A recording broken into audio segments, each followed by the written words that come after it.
ایک بزرگ تھے، تو ان کی اہلیہ کو بڑی فکر رہتی تھی کہ میں اللہ کے حبیب علیہ الصلوۃ والسلام کا دیدار کروں۔ جیسے یہ اللہ والے تھے، ان کی بیوی بھی بڑی پاک دامن اور حیادار تھی، لیکن بڑا کثرت کے ساتھ درود شریف پڑھتی تھی، چلے وظیفے بھی کرتی تھی، صوم و صلات کی پابند تھی، لیکن پھر بھی اللہ کے حبیب علیہ الصلوۃ والسلام کا دیدار نہیں ہوتا تھا۔ تو آخر کار ایک دن اپنے خاوند سے ہی پوچھا کہ مجھے کچھ وظیفہ ہی بتا دیجئے، کوئی بات ہی بتا دیجئے ایسی جس طریقے سے مجھے اللہ کے حبیب علیہ الصلوۃ والسلام کا دیدار نصیب ہو جائے۔ چنانچہ ان کے خاوند جو تھے یہ اللہ والے کہنے لگے، میں جو بات کہوں گا وہ بات آپ مانو گی؟ کہنے لگی کیوں نہیں، اللہ کے حبیب علیہ السلام کی زیارت کرنی ہے تو آپ کی بات کیوں نہیں مانوں گی؟ وہ کہنے لگے میرا جی چاہتا ہے آپ دلہن کی طرح تیاری کریں، میں آتا ہوں۔ تو نماز پڑھنے چلے گئے۔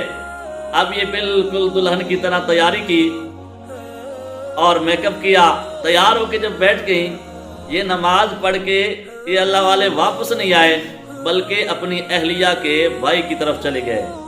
ان کو کہا دیکھو منہ میں تو دانت نہیں ملتا، آپ کی بہن کا کام دیکھو کہ انہوں نے جیسے نوجوان لڑکیاں میک اپ کرتی ہیں، دلہن تیار ہوتی ہے، اس طرح انہوں نے اپنے آپ کو تیار کیا ہوا ہے۔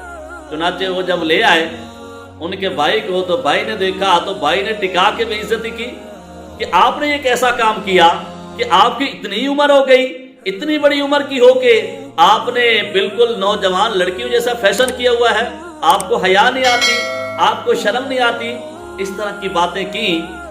تو جو اللہ والے کی جی جو بیوی تھی وہ پریشان ہوئی کہ مجھے خود تو کہہ کے گئے کہ تیاری کرو۔ تو اسی حال میں انہوں نے رونا شروع کر دیا اور روتے روتے ان کی آنکھ لگ گئی۔ جب ان کی آنکھ لگ گئی تو اسی وقت، اسی رات، اسی نیند کے اندر اللہ کے حبیب علیہ الصلوۃ والسلام کا دیدار نصیب ہو گیا۔ اب صبح خوش تو تھی صحیح، ان سے بات چیت کی، کہنے لگی آپ نے وظیفہ تو کوئی نہیں بتایا لیکن پھر بھی مجھے اللہ کے حبیب علیہ الصلوۃ والسلام کا دیدار نصیب ہو گیا۔ تو اللہ والے کہنے لگے بھائی میں نے دیکھا کہ آپ صوم و صلات کی پابند ہیں، تقویٰ طہارت آپ کے اندر موجود ہے، ساری باتیں موجود ہونے کے باوجود ایک چیز کی کمی تھی، میں نے کبھی آپ کو سخت الفاظ ہی نہیں کہے، تو آپ کا دل کیسے ٹوٹتا؟ کیونکہ جب انسان کا دل ٹوٹتا ہے تو میرے پروردگار کی رحمت متوجہ ہو جاتی ہے۔ فرمایا کہ آپ کے بھائی نے جو باتیں کہی تو آپ کا دل ٹوٹا، جب آپ کا دل ٹوٹا اللہ کی رحمت متوجہ ہوئی اور اسی رات آپ کو اللہ کے حبیب علیہ الصلوۃ والسلام کا دیدار نصیب ہو گیا۔ اللہ تعالیٰ سے دعا ہے کہ اللہ تعالیٰ ہمیں بھی اپنی طرف متوجہ فرمائے اور ہمارے اوپر بھی رحمت کی نظر پڑے اور ہمیں بھی نبی کریم صلی اللہ تعالیٰ علیہ وسلم کا دیدار نصیب ہو جائے۔